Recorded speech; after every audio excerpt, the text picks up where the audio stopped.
Pour la 5e journée du championnat, le FC Barcelone affronte la terrible équipe de Cadiz à l'extérieur, équipe qui nous a battus 2 fois la saison dernière. Attention danger, on en parle tout de suite.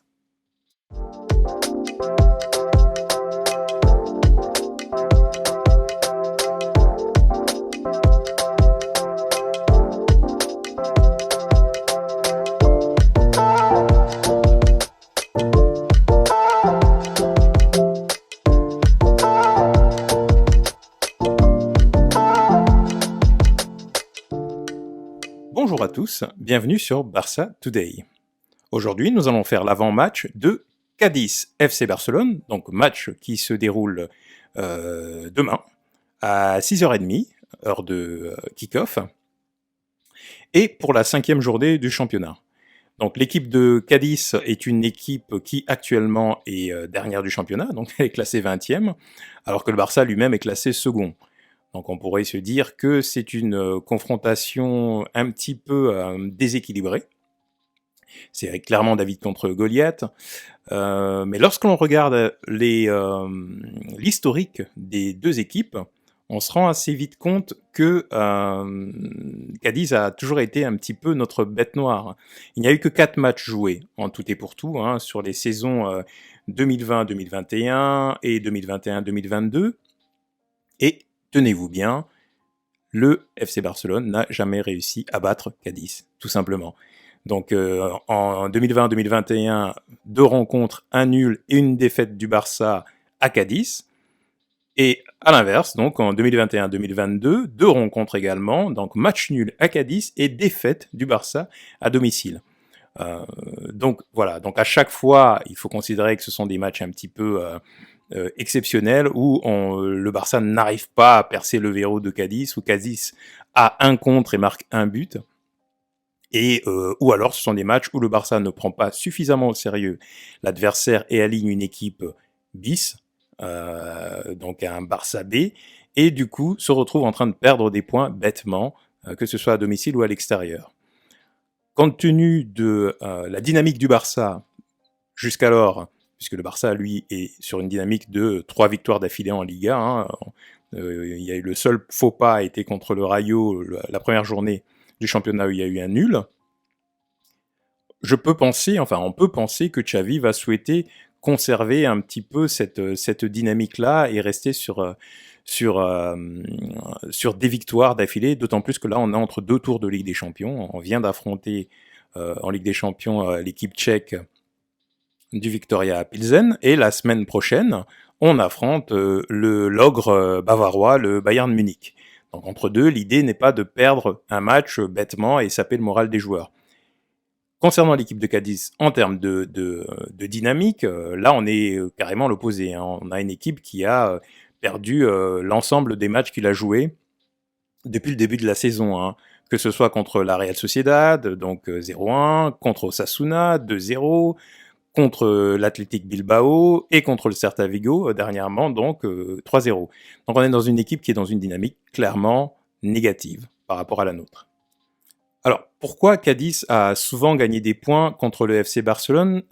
C'est exactement quasiment pour les raisons que je viens d'évoquer. Il y a un énorme paradoxe quand on affronte ce type d'équipe. Pourquoi ? Parce que ça, c'est souvent l'occasion pour le club dominant, donc le club qui est le plus fort sur le papier comme le FC Barcelone, de faire tourner l'équipe. Quand on est une équipe qui aspire à tout gagner dans une saison et que l'on a un match tous les 3 jours, comme le FC Barcelone, arrive un moment dans la saison où il faut être intelligent, il faut gérer les minutes et il faut savoir faire tourner l'équipe, faire jouer un petit peu les joueurs qui ont un petit peu moins de temps de jeu, faire reposer les titulaires, et souvent c'est contre des équipes comme Cadiz que l'on choisit de faire tourner. Et comme c'est une équipe qui est très combative, qui ferme effectivement derrière, où souvent on a l'impression que les joueurs, quand ils ont une affiche comme celle contre le Barça ou contre l'Atlético ou contre le Real Madrid, ils jouent le match de leur vie, et ce qui est normal, c'est un match qui est extrêmement diffusé,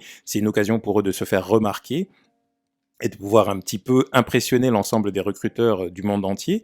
Donc ils donnent leur max. Donc l'équipe qui affronte le Barça, souvent les petites équipes sont dans le rouge, quoi. Elles font du 120% ou 200% même par rapport à leur capacité habituelle.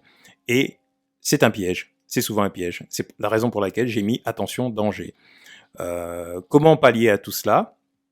En règle générale, les équipes qui arrivent à affronter l'ensemble des équipes et à remporter l'ensemble des compétitions dans lesquelles elles sont engagées, ce sont les équipes qui ont un banc suffisamment important et de qualité pour que la différence entre l'équipe A et l'équipe B ne se fasse quasiment pas ressentir. Et c'est ce que Xavi a essayé de faire. Transition tout indiquée pour passer donc à la compo que je pense que Xavi va proposer pour ce Cadiz FC Barcelone. Il aura pas le choix. Xavi il va devoir de toute façon faire tourner pour des raisons évidentes de accumulation de temps de jeu et de fatigue. Donc dans les buts, Ter Stegen reste le Ter Stegen titulaire que l'on connaît depuis toutes ces saisons au Barça. De toute façon, il s'est pas énormément activé. Il a eu quelques arrêts importants à faire dans les matchs précédents, mais il n'a pas été très sollicité tellement la défense était au niveau. Alors, en parlant de défense centrale, moi, je garde Jules Koundé, puisque Jules Koundé est très bon. Il a raté quelques matchs en début de saison, donc il est encore frais, n'a pas encore beaucoup de minutes, et il est très bon depuis quelques temps, donc c'est normal qu'il rempile. Ronald Araujo, je le ramène parce qu'il n'a pas joué le match précédent, et je rappelle qu'Eric Garcia a été touché. J'aurais pu mettre Christensen aussi, d'autant plus que je pense qu'il y a des chances que Christensen soit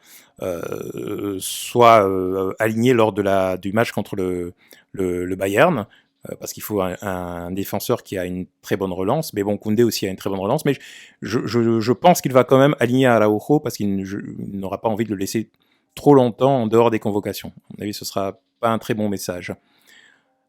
Latéral gauche, je remets Baldé. Jordi Alba, c'était pour moi réellement une question d'abord de lui envoyer un petit signal positif en le mettant titulaire lors d'un match de Ligue des Champions, en disant voilà, la hiérarchie est un petit peu respectée, tu es un ancien, on va pas complètement se moquer de toi en te mettant sur le banc pour un joueur de 18 ans en Ligue des Champions. Mais là, c'est un match de Liga normal, on aura besoin d'un défenseur qui a des jambes, qui est sécure derrière, donc Baldé revient dans le 11. En plus de ça, c'est un joueur qui est dans une dynamique extrêmement croissante. Il faut pas lui couper les pattes maintenant, il faut continuer à le faire jouer. À droite, il y a mon petit pari du soir, à savoir Hector Bellerin, qui fait déjà des entraînements collectifs avec le club depuis quelques jours, qui est en pleine forme. Sergi Roberto a fini le match en Ligue des Champions avec quelques douleurs. Je pense qu'il ne sera même pas dans la liste des convoqués, comme l'a évoqué Xavi en conférence de presse. Et donc, je l'imagine bien tenter le coup tout de suite avec Hector Bellerin, parce que la compétition avance, la Liga avance, avec des champions avance. On a besoin que ce joueur qui est finalement le seul latéral droit de métier, que l'on a dans l'effectif, on a intérêt à ce qu'il monte en puissance assez rapidement. Donc moi, je vois bien Hector Bellerin, et je lis un petit peu entre les lignes en écoutant Xavi, j'ai le sentiment qu'il va être aligné directement, ou en tout cas, il va rentrer en cours de match, mais moi, je vois bien le petit pari Bellerin titulaire. Au milieu de terrain, retour de Busquets, puisque là, on va avoir une équipe qui va jouer en contre, qui va être certainement repliée dans son camp un maximum. Donc, Busquets est extrêmement bien positionné pour être à nouveau devant la défense. Je ramène également Gavi dans le 11 pour les mêmes raisons que Baldé. Gavi a besoin de jouer, il s'est assez reposé, même s'il est rentré en fin de match. Il a besoin de jouer fréquemment. Pareil, j'ai entendu dire que Pedri est un des joueurs les plus utilisés. C'est l'occasion, c'est ce type de match, c'est l'occasion pour lui de se reposer parce que Pedri sera titulaire contre le Bayern Munich. Ça fait partie de ces joueurs qui seront forcément titulaires. Donc Pedri sur le banc, et De Jong, qui a également fait un bon match lors du match contre Pilsen, va pouvoir démarrer titulaire. Donc un milieu, Busquets, Gavi, De Jong. Devant, je fais reposer notre éclair droit à Ousmane Dembélé, qui a eu aussi pas mal de minutes, qui a joué titulaire pas mal de fois, même s'il sort généralement à la 60-65e minute, il fait pas des matchs complets, donc il est préservé, mais Rafinha était sur le banc, n'a pas fait une minute, donc à mon avis, il va jouer, clairement. Donc Rafinha, Robert Lewandowski, qui se préserve très bien et qui connaît très bien son corps et qui sera titulaire à mon avis. On a besoin de lui, on a besoin de marquer des buts. Il restera peut-être pas 90 minutes, c'est sûr, si le score est avancé assez rapidement. Et je conserve Ansu Fati en titulaire, qui va très certainement se partager les minutes avec Ferran Torres. Il faut s'attendre au même mouvement pour que ces jeunes joueurs commencent à gagner du temps de jeu, etc. Et il faut s'attendre aussi effectivement à ce que, si les choses se passent bien, Lewandowski soit remplacé par Memphis assez rapidement, hein, peut-être à la 60e. Memphis aura un peu plus de temps de jeu si on est en avance sur le score de 2 ou 3 buts. Ça permettra de faire tourner rapidement. Donc voilà, ça c'est le 11 que j'imagine que Xavi va proposer pour ce match un petit peu dangereux, un match un peu couperé quand même contre Cadiz, parce qu'on a, ce serait dommage de perdre la confiance que l'on a commencé à accumuler depuis le début de saison, mais en même temps, c'est l'occasion ou jamais de faire reposer des joueurs, de permettre aussi à certains qui jouent beaucoup moins, qui ont moins de temps de jeu, de pouvoir rentrer sur le terrain et également proposer leur talent au public des deux équipes. Petite pensée aussi pour Pablo Torre, je pense qu'il aura l'occasion lui aussi de faire son entrée de jeu. Tout dépendra de la façon dont on va entamer le match contre Cadiz. Je pense que le secret va être là. Si on le fait comme on l'a fait depuis le début de la saison, avec autant de sérieux et autant d'agressivité, et ça je compte sur des joueurs comme Rafinha ou comme Ansu Fati pour tout de suite mettre une dynamique d'attaque, un pressing haut, et c'est bien d'avoir Gavi aussi pour pouvoir être extrêmement combatif au milieu. On pourra donc s'avancer dans le score assez rapidement, et si on s'avance dans le score, si à la mi-temps on a un 2-0, enfin 0-2 ou en 0-3, on peut le faire avec un Lewandowski qui est en feu actuellement. Il n'y a pas de raison que ce soit autrement. On peut le faire, je pense. On a les capacités avec cette équipe-là d'être réellement efficace. À ce moment-là, l'équipe tournera et ce sera encore mieux de voir jouer les remplaçants dans ce match. Voilà, match sous haute tension, mais tout dépend du Barça et du sérieux que le Barça aura dans ce match. Est-ce que le Barça aura la tête au Bayern Munich, match qui arrive assez vite dans quelques jours? Est-ce que Lewandowski va avoir peur de se blesser du coup au risque de ne pas être présent contre le Bayern? Tout va se jouer un petit peu dans la tête. Si on prend match après match et que l'équipe est sérieuse, il n'y a pas de raison qu'il n'y ait pas un score important et une domination complète du Barça comme depuis le début de saison. Donc dites-moi ce que vous en pensez. Est-ce que vous pensez que Xavi va faire tourner? Est-ce que Xavi va assurer en conservant le même 11?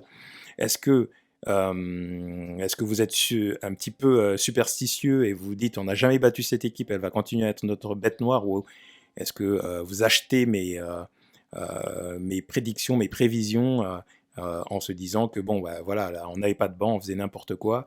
Là, on est dans une autre dynamique et si on est bien psychologiquement en place, ce match devrait être une formalité pour le Barça. En tout cas, j'ai hâte d'y être, j'espère que vous aussi. Si vous avez aimé la vidéo, n'hésitez pas à mettre un petit like, à mettre un commentaire. Mettez des commentaires, un maximum. N'hésitez pas à commenter, à mettre votre 11, à poser des questions. Je réponds assez régulièrement et c'est toujours très très bien pour l'algorithme quand on met des commentaires, même juste pour encourager la chaîne, c'est toujours sympa. Abonnez-vous si vous ne l'êtes pas encore et je vous retrouve très bientôt sur Barça Today.